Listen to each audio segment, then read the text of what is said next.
Hey guys, how's it going? Welcome to my video. Alright, so I just want to give you guys a quick tip if you guys are in this situation. So basically, a couple of days ago, I was at the park. I parked my car, went out for a brisk walk, came back about 45 minutes later, and then tried to get into my car, and the remote didn't work.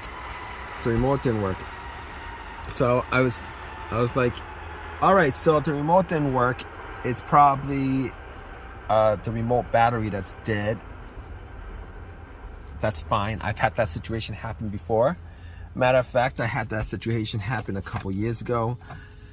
So battery's like $6 or whatever. So I took the key out and I got into my car. And funny thing is, I didn't hear any noise. It was completely dead. Didn't make anything of it. Tried to start it. It was nothing. No clicks, no noises, no lights on the dash, nothing. There was no power at all.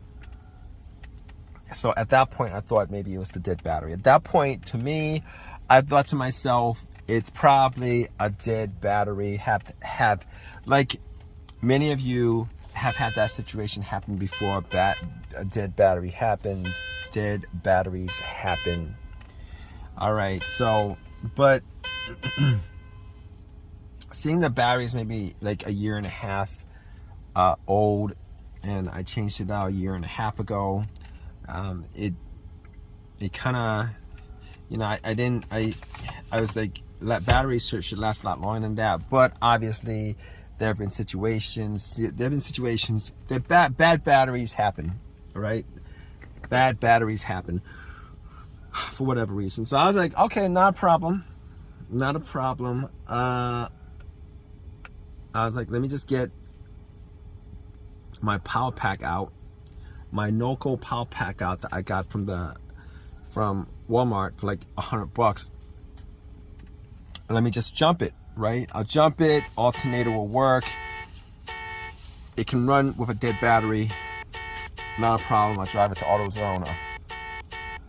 Actually, I'll drive it to Walmart and get a $70 Walmart battery again. Pop it in. That's what I got the first time around. Haven't had any kind of issues with that at all. So I was thinking to myself, let's do that. So my battery pack was at, I'll tell you guys what, my battery pack was at 50%. But I was like, that's gonna be enough to jump it, not a problem. So I popped it on and I tried to jump it and nothing. So I didn't even get a slow crank. I didn't get any kind of power in the car. No power whatsoever. Tried a couple of times, put the cables in different positions. Nothing. So I was like, maybe the battery terminal cable needed to be clean. It wasn't really dirty. It was kind of dirty, so I just wiggled it out of the way. Cleaned it a little bit with, I had some hydrogen peroxide and a paper towel. I cleaned it up as best as I could.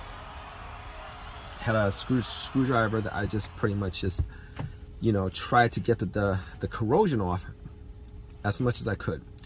And I got a lot of the corrosion off. I popped it back on, and then I put the Norco battery pack cable on, and then I tried to start it, and nothing happened. Like before, there was no power, nothing, no power anywhere, nothing. All right, no noises, no power. It's completely 100% dead. So I was thinking to myself, maybe the Norco doesn't have enough power to get to start. But then I was like, you know what? No, that, you know, even if it didn't have enough power to start, even if there was 25% in a Norco, you know, the car would have made like maybe a slow crank, or at the very least, I would be getting some lights on the dash. At the very least, you know, even with a 10% battery pack, once I pop it on, I should be, maybe not 10%, I don't know. but I should be getting some lights or whatever, stuff that doesn't take a lot of electricity. And no, that nothing. So I was pretty sure that it was in the power pack that was the problem, because I was thinking maybe I should get a jump, but then again I think to myself, you know what, jump's not going to work because I'm getting no power at all. I'm getting no power at all. So I was thinking to myself, okay, so I clean the cables, I clean the terminals. What else could cause it? So I tried to follow the negative cable, make sure that it was grounded correctly. All right. Make sure that that was grounded correctly. So I was tugging on it just to make sure that it was tight, and it was tight. And I was thinking, probably wasn't a negative cable. I could just cross that out on the diagnosis list.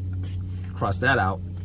So I was like, let's check out something else. All right, let's check out the fuse box. Let's check out the relays. But I was like, let's check out the fuse box. Now, there wasn't a specific fuse that I was looking for, to be honest with you. I was just looking to see whether there was any kind of short anywhere, whether some of the fuses were burnt out, whether one of the fuses were burnt out, whether I was smelling anything, whether I was smelling anything burning, whether I saw any kind of brownish, darkish looking coloration on any of the fuses, just to make sure that none of them were burnt out. And guess what? None of them. From my eyesight, from what I was seeing, I didn't see anything that was an issue with it. Now I was thinking about maybe the relays, but I don't think there's a main relay to the battery. As far as I knew, I didn't think there was a main relay to the battery. So I was thinking to myself,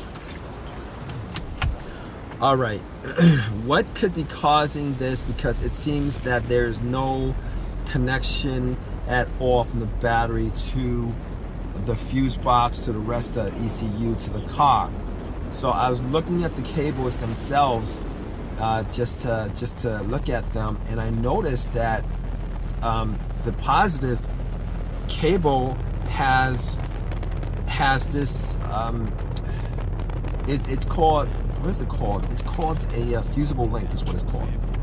And now that I know that it's called a fusible link, but looking at it, they have these little tiny windows, mini windows, and if you guys look close enough, all of them actually has this little fuse wire, metal fuse wire that connects one end to the other. And I was looking at them, and a couple of them actually looked like they were burnt. So I actually took my screwdriver and took the little plastic window off, and yeah, it was you know, the fuses, that's what it's called. That's what a fuse is. It's just a different type of fuse on the battery. And I noticed that was burnt. So I actually took my screwdriver, and what I did was I actually popped it onto the fuse just to connect the two ends. I had my door open, and once I connected it, I heard some, you know, beeping and all that stuff, and at that point I knew that it was that was causing the problem, because I had power at that point. I knew exactly that was the problem. So basically what I did at that point was I had some tools, and couple of things that I normally keep in my car, and I was trying to see whether I could actually just patch up the two ends, just to see whether I could get it to maybe drive it to an AutoZone or whatever. But I didn't.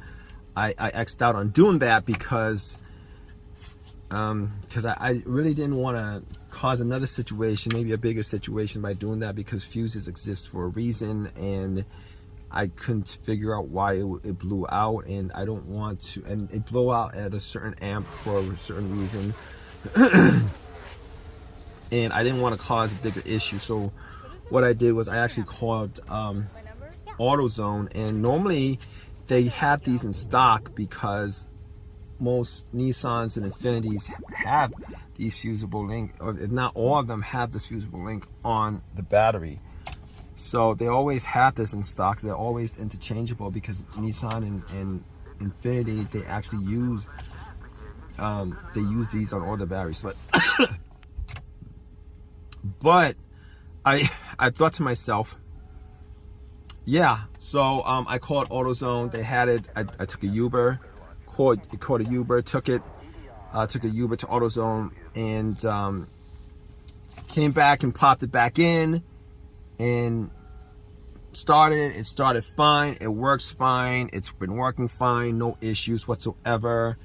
So if you guys find yourself in this kind of situation where you guys are in a need of a quick fix, and you know it's not the battery that's the issue, and you guys have no power whatsoever, and you guys try to jump and it doesn't jump, doesn't start, it seems like there's no electricity going through it, look at this.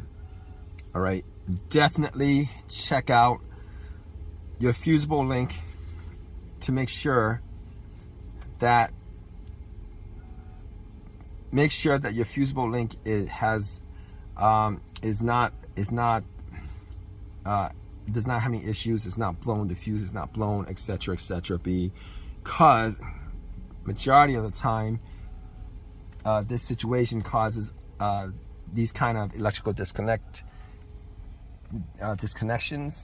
between the battery and the fuse box. So anyway, hope you guys like this video. Guys, have any comments, please leave a comment in the comment section. Please subscribe, please give me a thumbs up, all that good stuff, right guys?